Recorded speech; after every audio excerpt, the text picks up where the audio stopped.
And thanks so much, Noyan.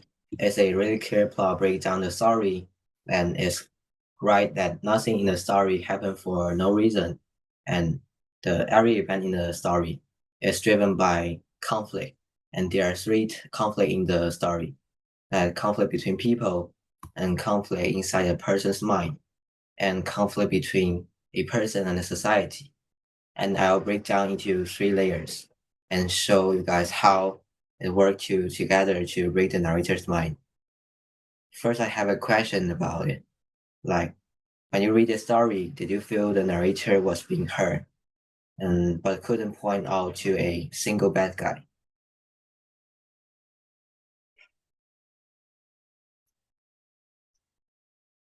Yes. And also, is John completely to blame? He really thinks he's helping his wife.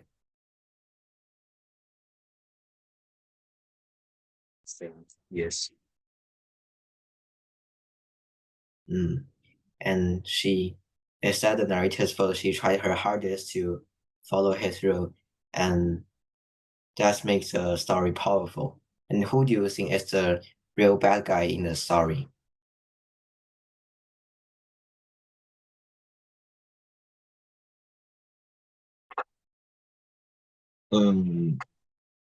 I think the John means well, but he's part of the society that doesn't respect women's feeling.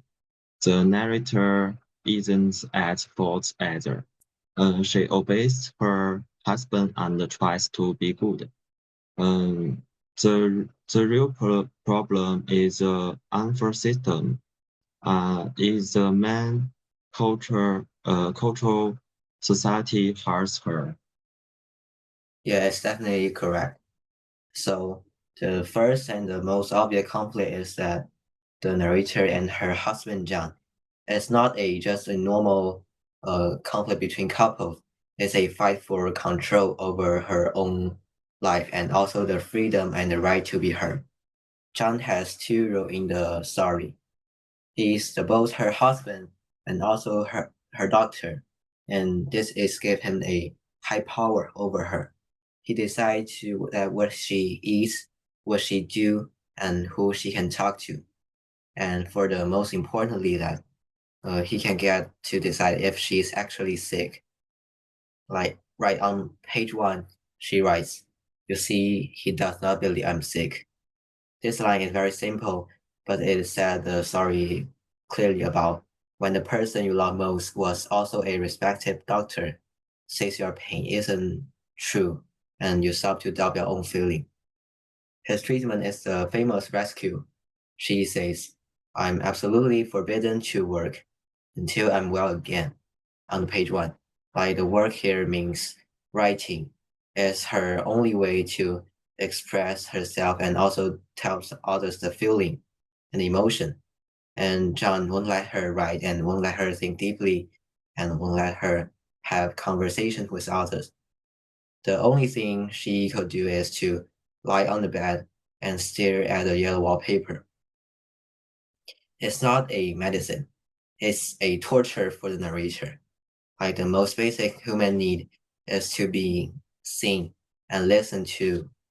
But John never listened.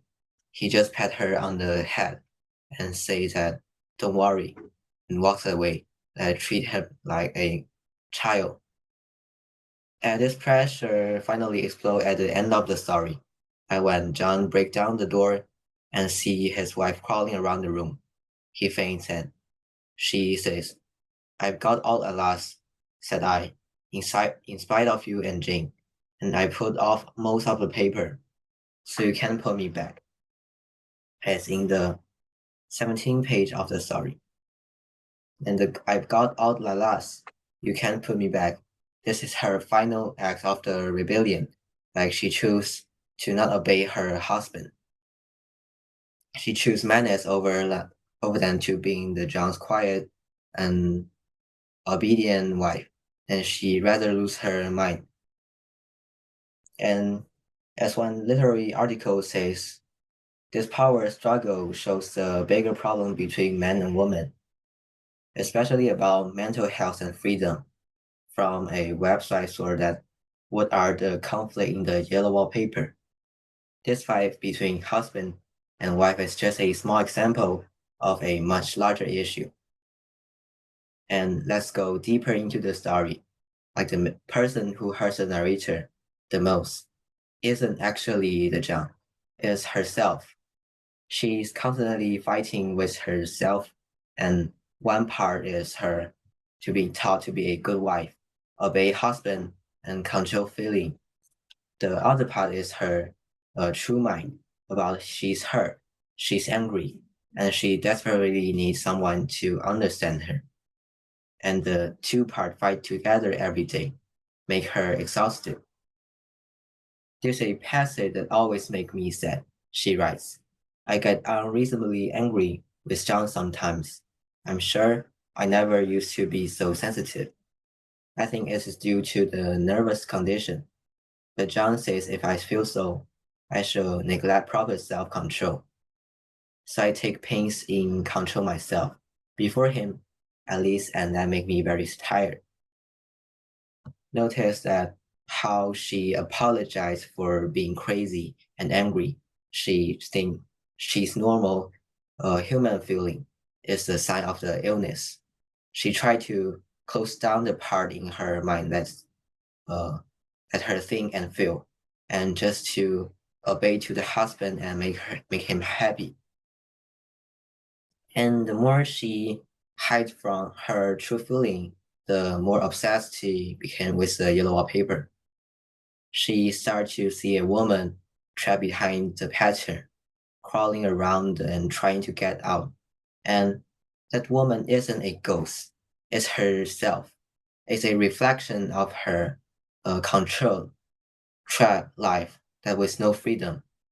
So when she finally ripped down the wallpaper and says that I've got out at last, and she's not just fighting with John, she's fighting with the version in her mind that the society want her to be. Like she gets freedom. And you might think about it that if John was nicer, none of this would have been happened. But that was not true.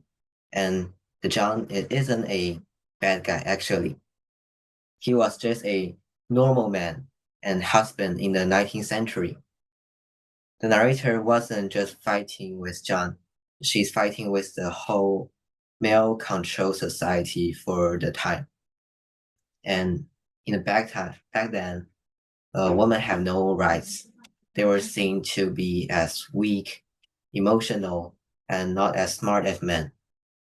Their only job to do is to be a good wife and mother, take care of the house, and do the house chores, never to have their own ideas and express themselves. And if a woman was sad or anxious, doctor said she had hysteria. It's a made-up disease that basically means you're being difficult. She summed this up an impossible situation perfectly, said, a physician of high standing and one's own husband assures friend and relative that there is really nothing the matter with one but temporary nervous depression, a slight hysterical tendency. What is one to do? What can we do? And everyone is against you. Your family, your friends, and even the woman in the same society think you're the problem. For example, in the story, John's sister Jenny, she's also a woman in the 19th century, but she believes everything the man says. The narrator writes, she is a perfect and enthusiastic housekeeper and hope for no better profession. I verily believe she thinks it is the writing which make me sick. I genuinely truly think that its writing make the narrator bad. She is not a villain or enemy. She is just a victim or a helper in the same unfair society. Then there's the Dr. Will Michel, the man who invented rescue. John says that he'll send the narrator to him if she doesn't get better. A study from the Washington and Lee University explains by forcing patients into complete isolation, forbidding intellectual or physical activity, and subjecting them to a total male medical authority. The rescue was less a treatment, it's more a mechanism of social control of women. And this means the rescue wasn't a really real medicine. It's a way to control women, and the whole society work together to make women quiet and obedient. The narrator's madness isn't her fault, and it's the society's fault. Her breakdown is the only way to fight back with the society. And so there's the three part of the conflict driven in this story. And as we've seen, the narrator isn't fighting with her husband. She's fighting with the entire society that refused to listen to her. And none of these make sense unless we understand when and where it happened and what the life actually like for a woman back then. And what was it about a specific room that turned a temporary stay into a nightmare? And Aaron is going to break it down for us, and he'll talk about the 19th century social rule that trapped her, and also the prison-like room she's locked in, and how both of these things push her to make her into the breaking point. Okay, thank you, EQ. Next, I will talk about the setting of the yellow wallpaper. The story happens in summer in a faraway old mansion. It looks like a ghost house with many hedges and walls around it. The main woman uh, lives in a small room upstairs. This room was once a nursery. It has windows with bars, a broken floor, and ugly yellow wallpaper. The time is the late 19th century. Back then, women had to obey their husbands.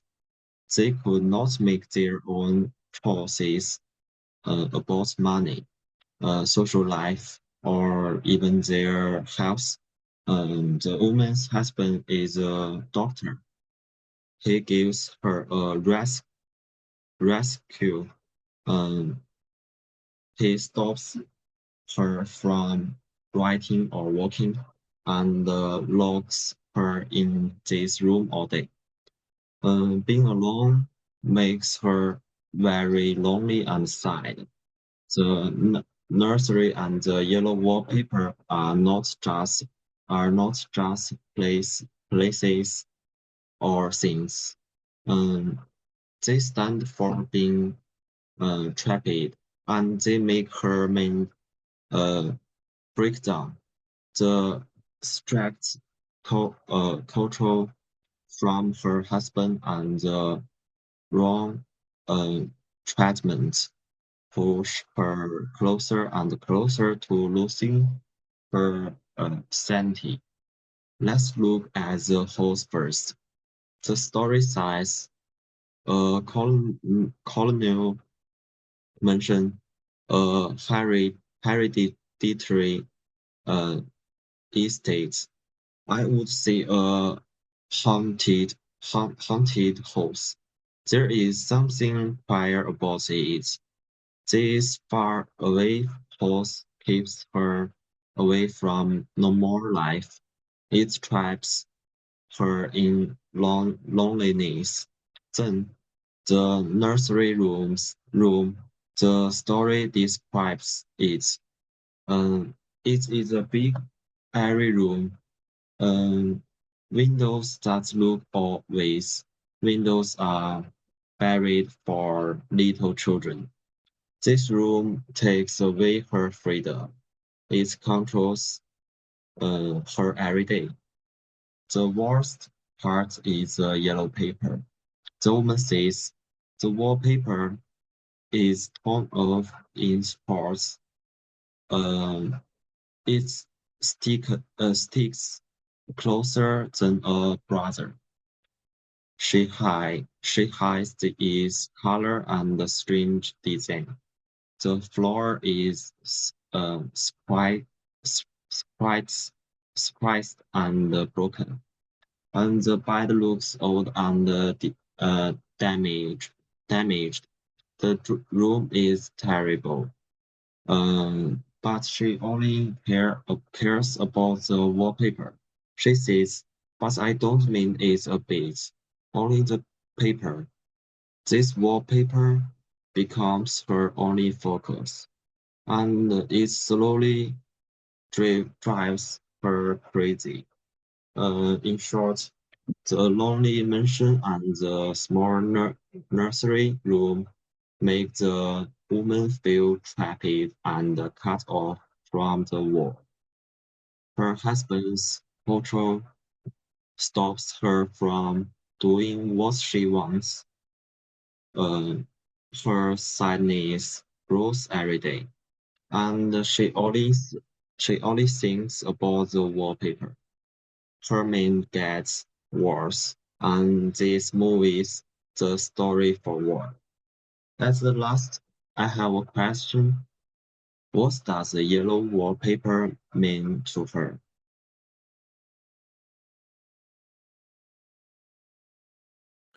Uh, I think the yellow paper is not just a word direction to her.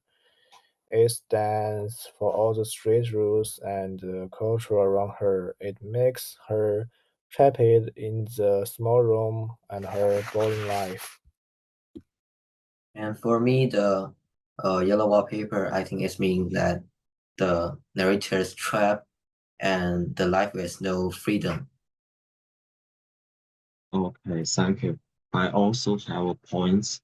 I feel the yellow wallpaper symbolizes her mental breakdown. So I have the other question. What leads to her collapse?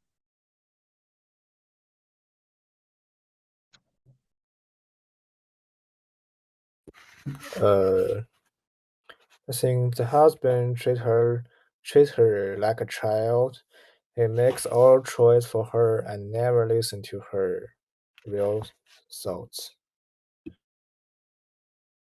Okay, thank you. That's all for my part. Thank you for listening. Now Liv will continue our discussion. Okay. Hello everyone. Today I want to talk about the theme of the yellow wallpaper. It's such a powerful story, and I hope we can dig into what it really means together. To be honest, this work is mainly about how women were treated unfairly a long time ago. If you take a moment to think about those old days, you will find men basically held all the power in daily life and the well society. They made most of the rules and took charge of most all important decisions around them. From what job people could take to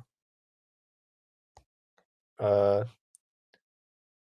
from take if you will find members they made most of the rules and almost important decisions around them, from what job people could take to how families' money was spent. Men called it the shoots.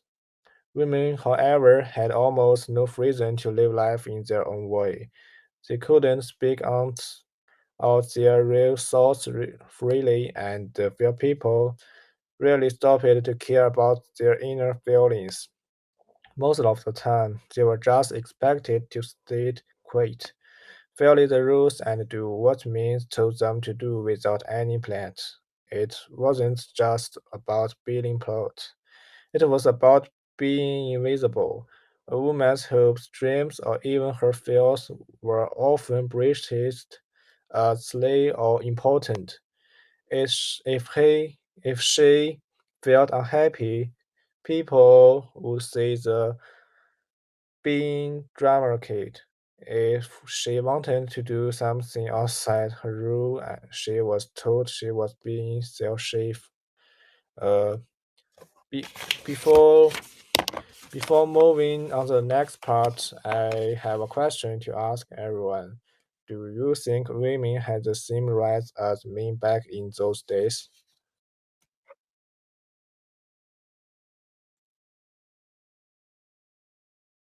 No, I think women had far favor rights. They had to obey men and could not make their own decisions. Okay, thank you, Aaron. Also that women couldn't choose their jobs and do the things that they have interested in. What they can do is only to stay at home and be a good wife and do the housework. Okay, thank you, EQ. Actually, the answer is pretty clearly no. They couldn't couldn't own property in many places, and couldn't even choose their own husband sometimes. Even in their own house, they were expected to their father's first, then their husband. This isn't just about laws. So it's about how society saw women as less than for people. They were treated like children who needed to be told what to do instead of adults with their own minds.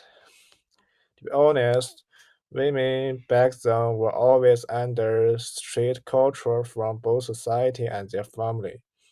They could not decide their own life direction, nor could they do the small things they actually enjoyed.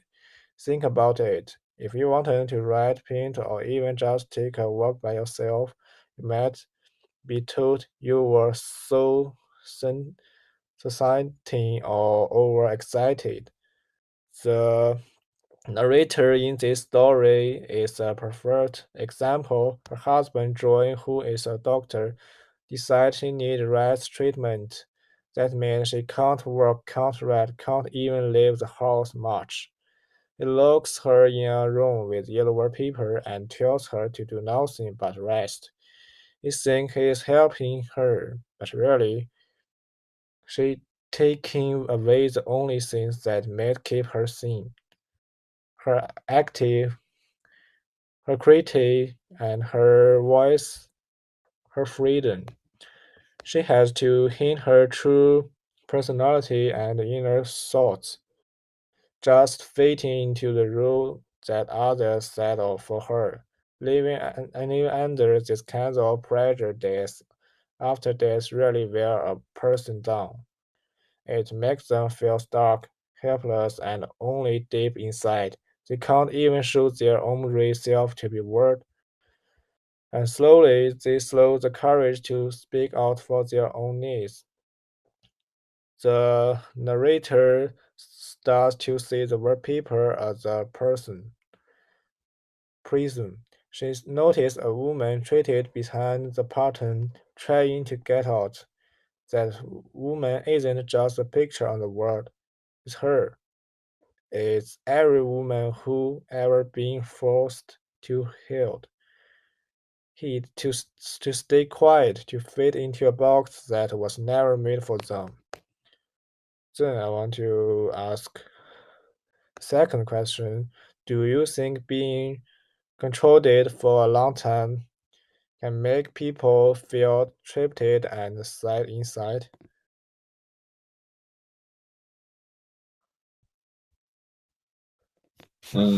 Yes, non-comfort take away freedom. People feel lonely. People will feel lonely and sad. I think. Mm, yeah, you're totally right. Uh, Actually, imagine waking up every day knowing you can't make even the smallest choice for yourself. You can't choose what to read, what to say, or who to talk to. You're told your feeling are wrong, your idea or are silly, and your only job to play others. Over time, you start to believe it. You start to think, maybe I'm crazy, maybe I don't know what's good for me. That's actually what happens to the narrator. She stops trust, trusting her own mind and starts to lose herself in the wallpaper. The pattern become her boy word because it's the only thing she can control. The woman behind the paper is her own hidden self, fighting to break free from the cage that society and even her husband has built for her. This is actually the main thing the writer wants to notice and understand deeply. It's not just about one women's mental breakdown. It's about how a well system can break people down, especially women, by taking away their freedom, their voice, and their right to be themselves. John isn't a bad man. Not actually, he loves his wife. Or at least he thinks he does, but he's product of his time. He truly believes that men know better, that women's men are weaker, and that trolling them is the same as protecting them. That's the scary part.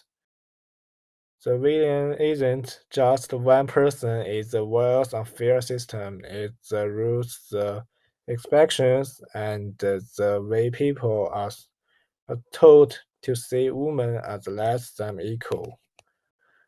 Honestly, this mean isn't only talking about things what that happened in the past. It also makes us slow down and thinking about our daily life right now. Even though we still see people being told what they should do, how they should act, or who they should be, just because of their gender. Sometimes it's seriously like being paid less for the same job. Sometimes it's quiet, like being told you are so emotional for speaking up or too busy or learning. These little things add up. They made people feel small, feel treated, feel like they can't be their true levels. When either you are a boy or girl, every person deserves equal treatment and real respect. we we all have the right to share our own opinion, live at our pace, and be acted for who we truly are. No one should be limited or looked down on just because of their gender. Everyone's voice and feeling should be seen and valued. No matter who they are, that's what the story teacher teach us. It reminds us that when we take away sometimes someone's freedom, even with the best invention, we are not helping them, we are hurting them. And when we let unfair rules or old idea control how we treat people, we are all part of the problem. So I want to ask the last question. Do you think we are still learn something valuable from this scene in our life today?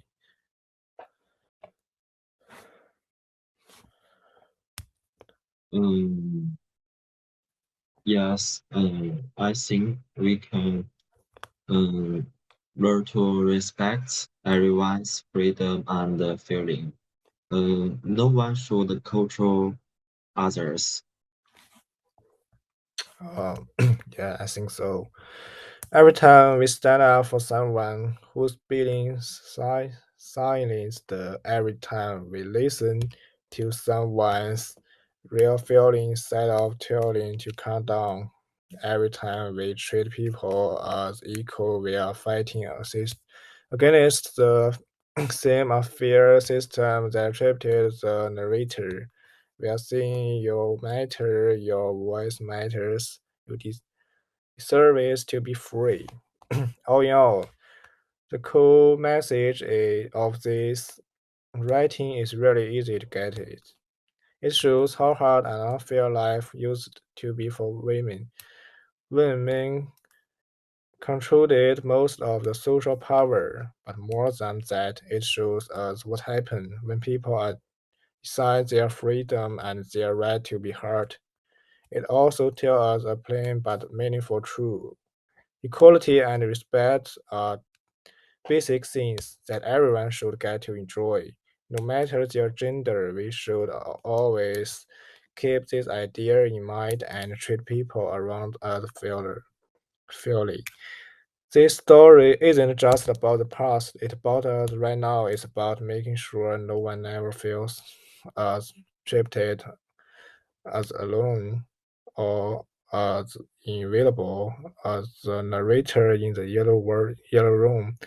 It's about breaking down the walls that keeping people quiet and letting everyone's voice be heard. Thanks for listening. Okay, everyone else has spoken very well. Perhaps it's the Sap that Comfort also offers some analysis of the article. I'm going to talk about the symbols in this short story.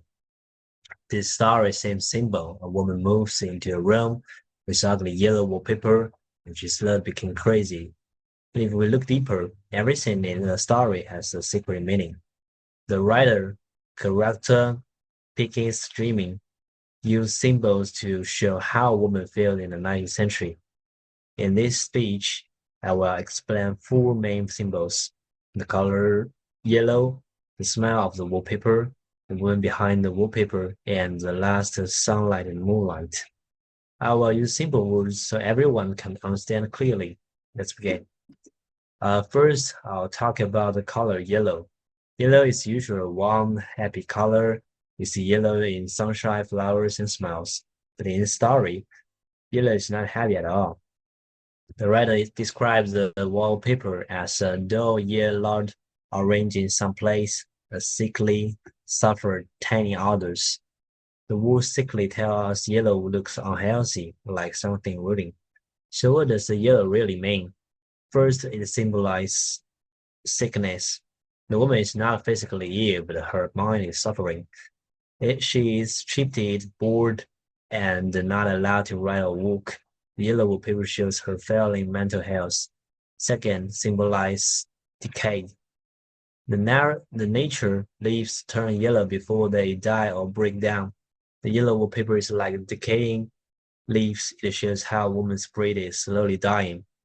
Most importantly, yellow symbolized the harm of the male-controlled society. In the 19th century, men made all decisions for women. Women could not choose their jobs, their friends, or even their own activities. The unfair system is like a poison. The ugly, sick yellow color shows the poison slowly destroying the woman's mind. So every time we see yellow in sorry, it's not just a color. They represent pain, sickness, decay, and the unfair control over woman. And now let's move to the second symbol, the smile. The woman noticed a small immediately when she entered the room. At first, the windows open and not strong, but later the smile stayed with her everywhere. It seeks her hair, her clothes, and follows her all the time. The smile is a symbol too. First, it represents observation. Operation means being controlled unfairly with no way to escape. The woman cannot escape the smell just like she cannot escape her husband's rules, her boring life, and social control. Second, the smell connected the routine and danger. The story says the wallpaper has sulfur smell. In old ideas and literature, sulfur is linked to decay, danger, and leaf. The smell is like a smell of something dying. According to the studies for symbols, this kind of rotting smell shows the slow dying of the woman's soul. She's not died physically, but instead she's lose herself little by little. The smell never goes away. It tells the readers the control around her is everywhere and she cannot run away. And now I have a question. What is the story mainly about?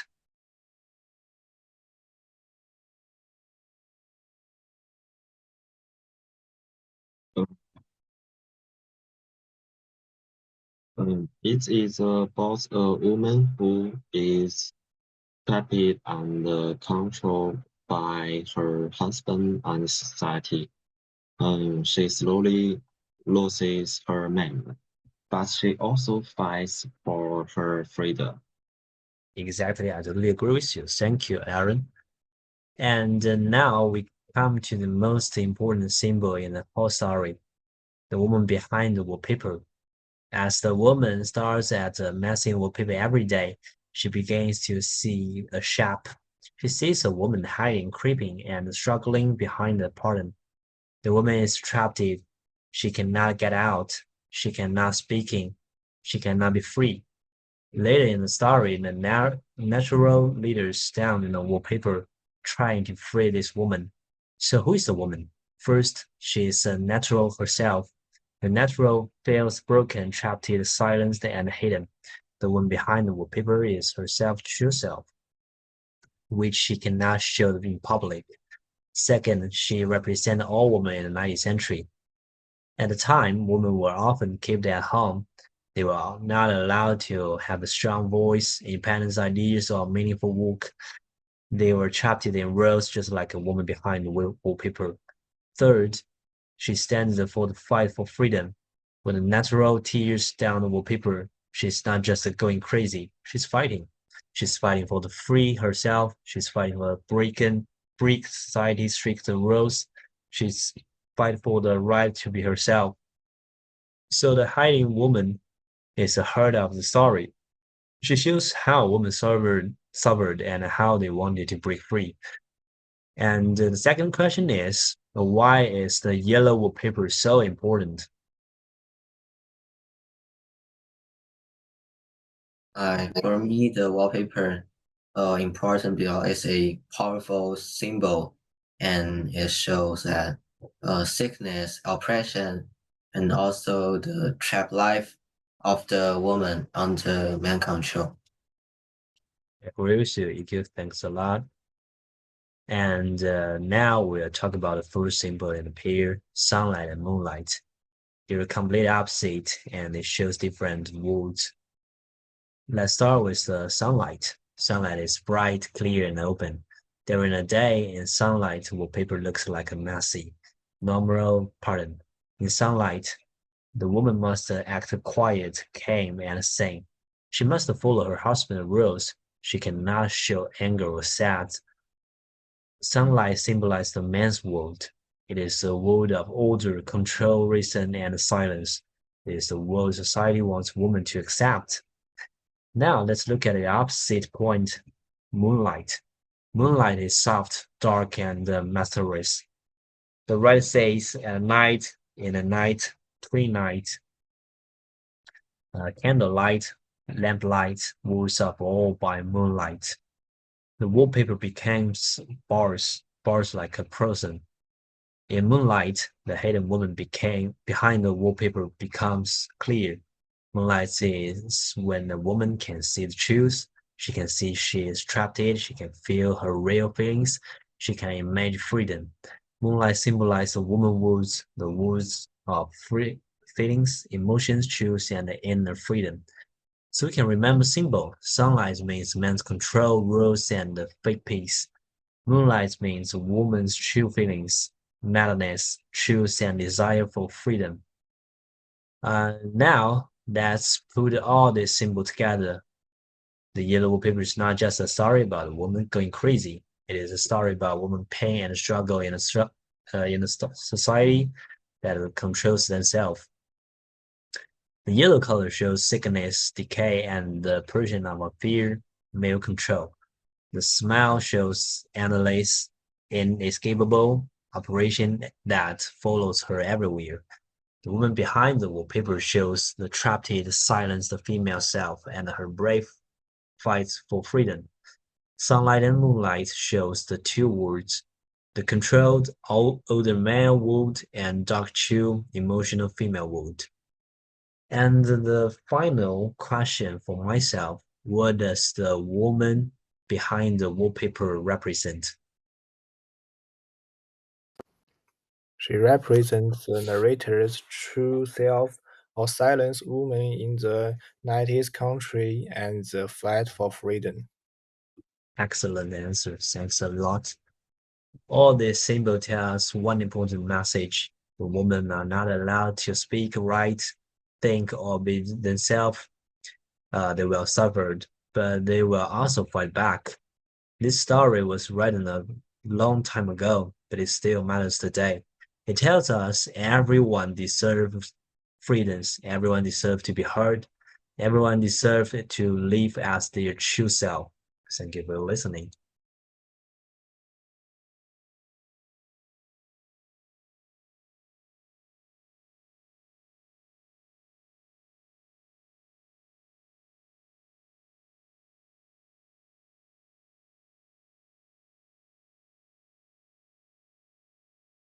My name is Mbappe, and today I will share with you about the narrator and the reliability of the narrator in the yellow wallpaper. Everyone should have learned that different works have different point of view, such as first person, a second person, and a third person, which are all different.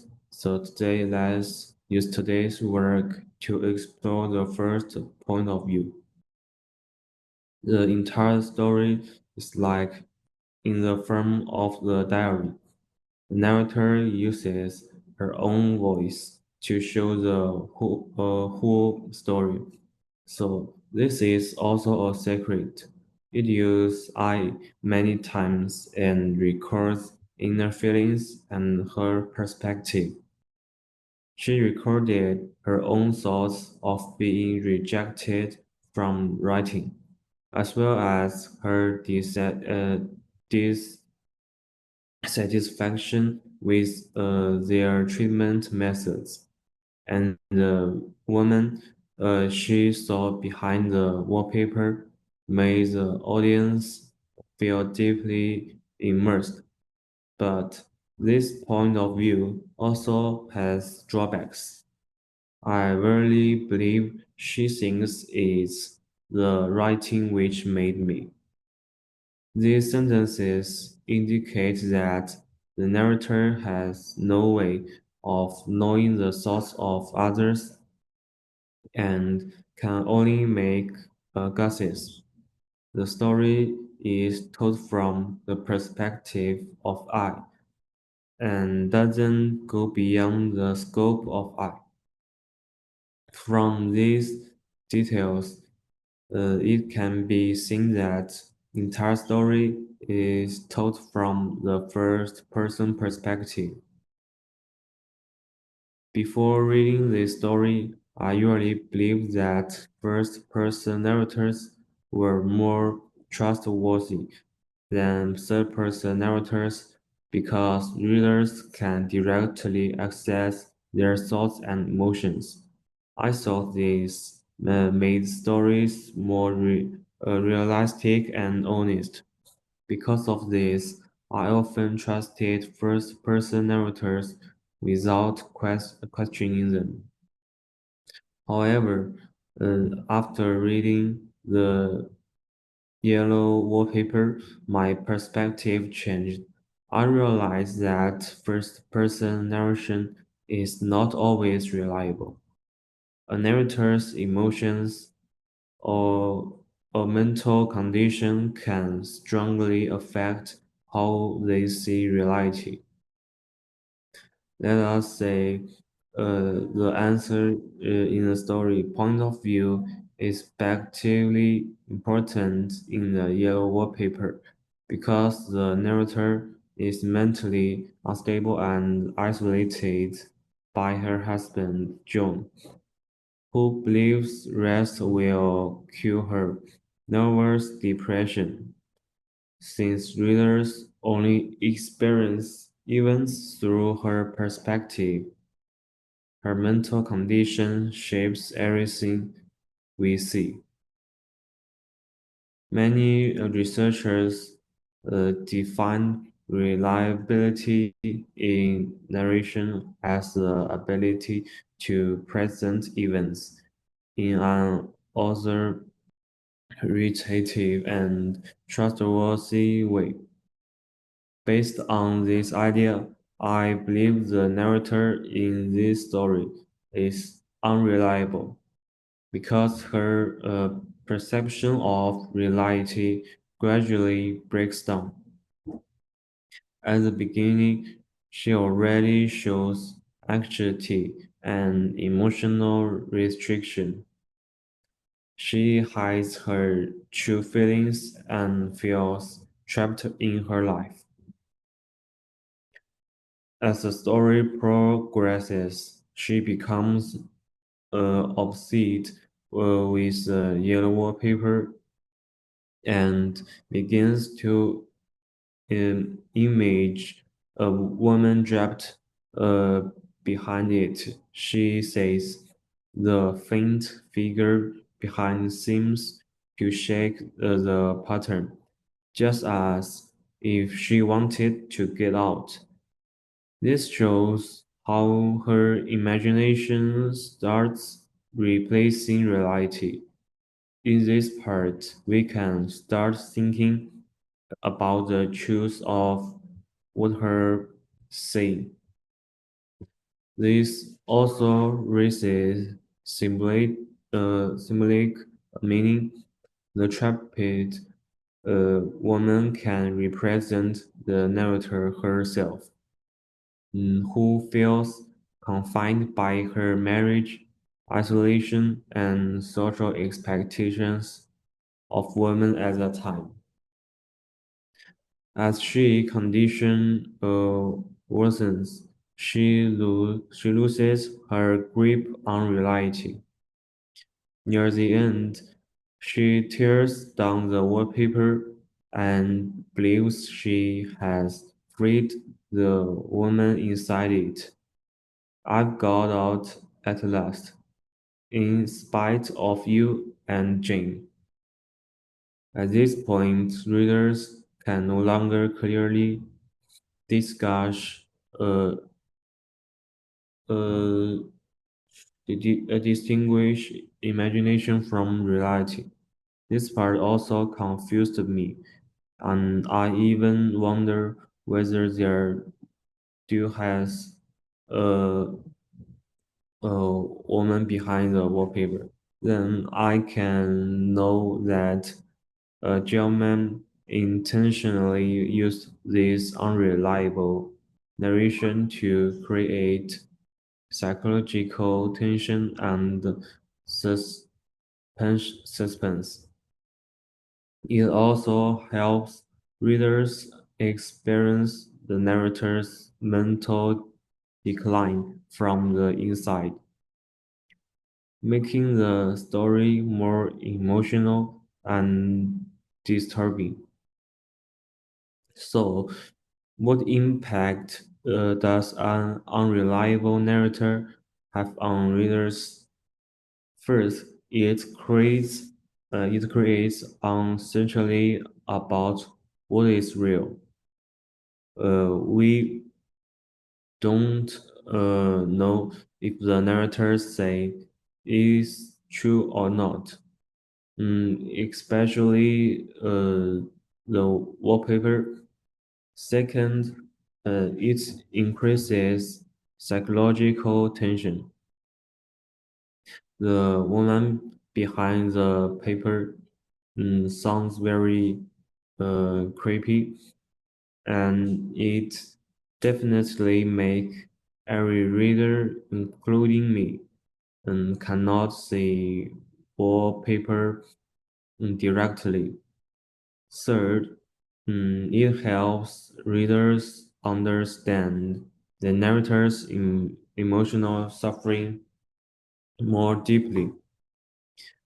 In conclusion, mm, the narrator in the yellow paper is unreliable because her mental condition distorts reality. However, this unreliability is also what makes the story powerful, as it reveals both psychological breakdown and social criticism of women's operation at the time. Thanks for your listening.